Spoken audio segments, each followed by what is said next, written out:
ओ Romeo का trailer Hollywood film gladiator के बासी फ्रेम्स से शुरू होता है और जब किरदार देसी डायलॉग्स बोलना शुरू करते हैं तो ट्रेलर देखने वाली जनता को अपनी तरफ खींच लेता है। लव इज अ कर्स, अगर ये सबटाइटल्स में पढ़ा ना होता तो समझ में नहीं आता कि तृप्ति दिमरी के किए किरदार ने मोहब्बत बोला है। होता क्या है, जब इंसान जज्बाती होकर बोलता है तो उसका प्रोनाउंसिएशन एक्यूरेट हो ये जरूरी नहीं है। आवाज उतनी सफाई से नहीं निकलती है कि समझ में आ जाए कि एग्जैक्टली क्या शब्द बोला गया है। किरदार निभाते हुए शक्ल पर भाव और आवाज में उच्चारण का संतुलन एक बहुत ही टेढ़ी खीर है। कितना लेते हैं? क्या देगी? मेरे साथ।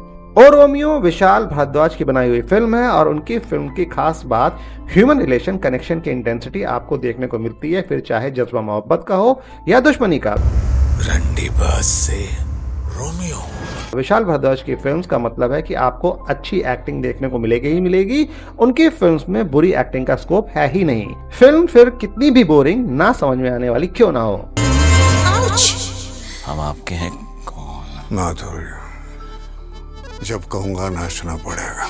नाना पाटेकर जैसे कलाकारों का अभिनय विशाल भारद्वाज जैसे टैलेंटेड फिल्म मेकर्स की फिल्म में जिस परम को छूता है कि उनकी एक सिंपल से बोली गई लाइन मजा देने के लिए काफी है। भाग गई दिल लेके, इसलिए जुल्फे बढ़ा के मजनू बना बैठा।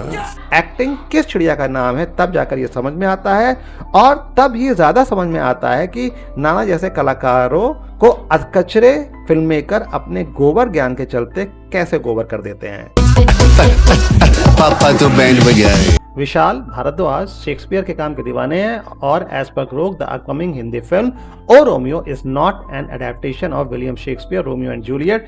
तो इस बार वो शेक्सपियर से दूरी बनाते हुए ओ रोमियो को डिस्क्राइब किया जाए तो फिल्म पोस्ट इंडिपेंडेंस के बाद के मुंबई अंडरवर्ल्ड को दर्शाता है। Modern dark and gritty 1980s का एरा जिसमें romance, intense action, crime, gang Wars and violence का ब्लेंड है। उस तरह से पंगा नहीं लेने का, शरीर से आत्मा काट के ले जाता है। शाहिद कपूर लीड किरदार निभा रहे हैं, एक stone hearted gangster. Female lead Tripti Dimri, किरदार का नाम अफसा जो चाहे। तो उस्तारा रोमियो और अफसा जूलियट। फिल्म के साथ कंट्रोवर्सी भी जुड़ गई है। एक बुक है mafia queens of Mumbai by S Hussain Zaidi. Family of Hussain Ustara जिसका किरदार शाहिद निभा रहे हैं उसने सवाल खड़े किए हैं कि हमसे कुछ भी कंसल्ट नहीं किया गया है रिगार्डिंग द अडैप्टेशन। और फिल्म मेकर विशाल भारद्वाज का जवाब ये है कि उन्होंने book mafia queens of Mumbai के राइट्स ले रखे हैं तो क्या ही पूछना। Hussain Ustara was a notorious Bombay based gangster जो दाऊद इब्राहिम का राइवल था, known for operating in the city docks and smuggling.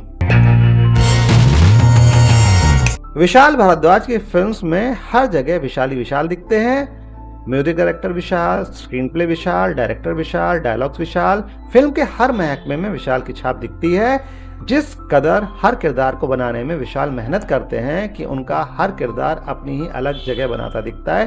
तो क्या शाहिद का किया किरदार ओ रोमियो के मुख्तलिफ किरदारों की भीड़ में अपनी जगह बना पा रहा है? अगर सिर्फ ट्रेलर को देख के आंका जाए तो शाहिद किरदारों की भीड़ में बहुत अलग, बहुत ही ज्यादा ऑथेंटिक नजर नहीं आ रहे हैं। उनको जो स्टाइल दी गई है वो हॉलीवुड के कई फिल्मी किरदारों और उनकी अपनी ही फिल्म कबीर सिंह की याद दिलाता दिख रहा है। एक कमेंट में किसी ने लिख भी दिया, व्हेन लैला मजनू मीट्स कबीर सिंह। जनता की याददाश्त भी कम नहीं है, उन्हें याद है कि तृप्ति दिमरी और अविनाश तिवारी लैला मजनू के लीड थे। मैं तुझे अपनी हर सांस से नोच नोच के निकालूंगा। विशाल भारद्वाज की फिल्म्स में जो मोहब्बत का जुनून दिखाया जाता है उसमें एलिगेंस के साथ साथ देसीपना होता है जो छपरी ऑडियंस को इम्प्रेस करता है क्या? विशाल की अगर फिल्मोग्राफी पर नजर डाले तो उन्हें क्रिटिकल एक्लेम तो कमाल का मिलता है पर वो आज तक एक क्लीन हिट नहीं दे पाए हैं। आज भी उनकी फिल्म्स म्यूजिक के लिए ज्यादा याद रखी जाती हैं, फिल्मी ड्रामा के लिए कम। हिंदी फिल्म्स में आजकल एक ट्रेंड देखने को मिल रहा है एंटी हीरो का, एक दीवाने की दीवानी है, तेरे इश्क में, धुरंधर एटसेट्रा। तो क्या इस ट्रेंड के चलते ओ रोमियो भी कामयाब हो पाएगी? ये देखना अब बाकी है।